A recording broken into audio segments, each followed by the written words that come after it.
Hello，各位網友，大家好啊！我今日呢就想嚟分享呢一本書，叫做《中國模式的終點》（The West and Fall of the East）。作者係邊個呢？係王雅生。王雅生佢係一個美國哈佛大學嘅一個研究人員，佢係專門負責研究呢個中國 East 模式係點樣運作嘅。好啊，睇下呢個先。乜嘢係中國模式呢？用政府係主導發展。乜嘢叫做以政府係主導發展呢？即係政府係用好強大嘅資金啦，或者係制定一啲政策啦，令到啲咩中小型企業啊嗰啲呢就發展得非常之快嘅，即係類似改革開放咁樣。強調社會穩定，佢係點樣強調法嘅呢？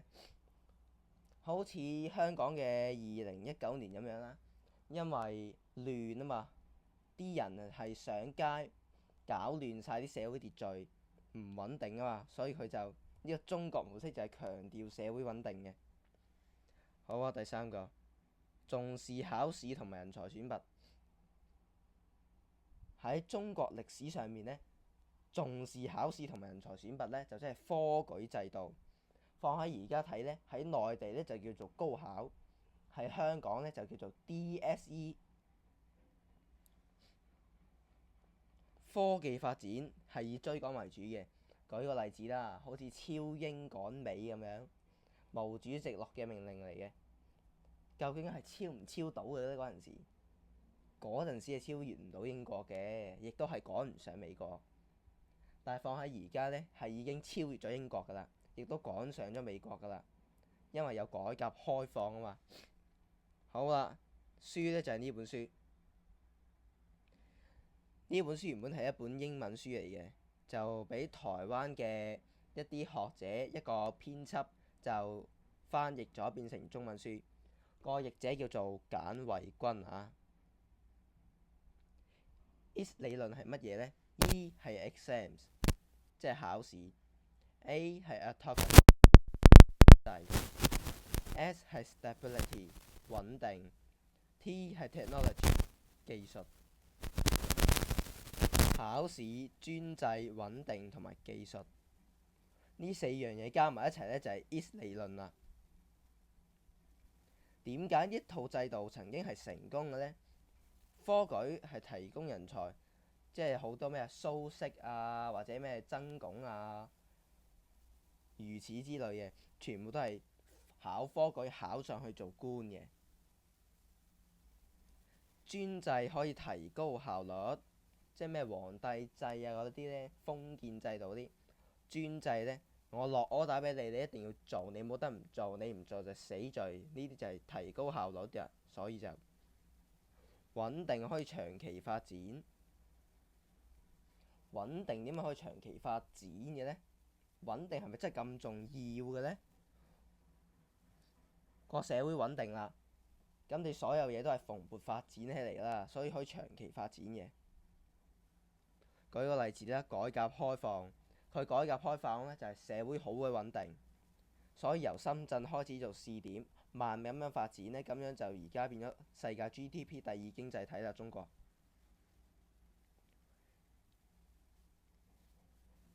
技術就領先世界嘅，好似明朝咁樣，人哋西方呢未有槍炮，我哋明朝就有神機營啦。神機營就係世界第一支火槍部隊，第一支玩火藥嘅部隊。明朝嗰陣時係世界最先進嘅國家。呢套制度嘅成功係點樣變成限制嘅呢？考試，你出條題目，然後去考，你唔可以諗其他嘢噶嘛。嗱，好似雪梨咁樣啦，但係你諗到蘋果喎，你知點樣形容蘋果喎，但係你唔係好識形容雪梨喎，咁就限制創新咯。你專制就壓制意見啦。你專制，我講嘅嘢你哋一定要去做嘅，你哋冇得反駁，咁咪壓制意見咯，咁咪變咗限制咯。穩定就驚改革啦。點解會咁呢？好似清朝咁樣啦，慈禧太后好穩定嘅，牢牢掌握大權嘅，一改革啦，喐到我啲利益喎，咪唔得咯。咁咪反對改革咯。穩定所以咪害怕改革咯。技術就好難突破嘅。洋務運動同埋戊戌維新呢，都係淨係改嗰啲技術層面啊，因為始終佢有考試啊嘛，有專制啊嘛，有穩定啊嘛，所以令到技術都好難突破嘅。然而放喺今日仲成唔成立嘅呢？教育仲係咁鬼注重考試、考評局嗰啲，或者係中國嘅教育局咁鬼注重高考 DSE， 究竟係咪真係有用嘅呢？政府強調穩定，到底國家安全係重要啦，咁但係限制人民嘅自由又係咪真係咁重要嘅呢？科技發展係好快啊，原創性有爭議，點解呢？好似通義千問同埋文心一言兩款 AI 咁樣啦，係好多人都話佢哋係抄襲 ChatGPT 嘅。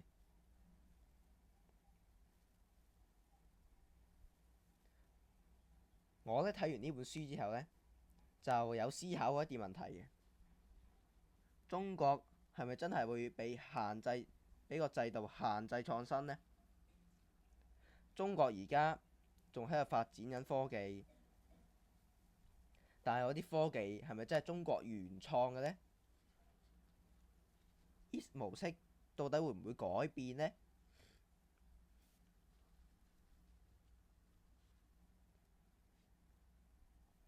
制度限制創新，咁就梗係嘅啦。始終你諗到啲乜嘢，你發表出嚟，如果你識啲人嘅，你就可以拎翻個專權，拎翻個版權，就可以證明你自己係發明咗啲乜嘢啊咁樣。但係如果你唔識人嘅話呢，咁你發明咗出嚟，但係同時人哋亦都發明咗喎，人哋識人嘅喎，咁人哋拎咗個專利去啦，人哋拎咗個版權去啦，但係明明係你發明先㗎，你都拎唔到個版權去，拎唔到你個專利去啦。所以中國係適合啲乜嘢制度呢？聯邦制、邦聯制，定係呢個人民代表大會制係最好嘅呢？呢個就有待我哋繼續思考落去啦。好啊，呢期影片到呢度，多謝。如果對我嘅頻道有興趣嘅朋友呢，就可以上嚟呢度訂閱啦。我呢仲有好多條 link 可以俾你哋睇啊，好似 Patreon 啊，或者 Google Site 咁樣啦，Instagram 都係嘅，可以隨便睇嘅嚇，全免嘅，費用全免嘅。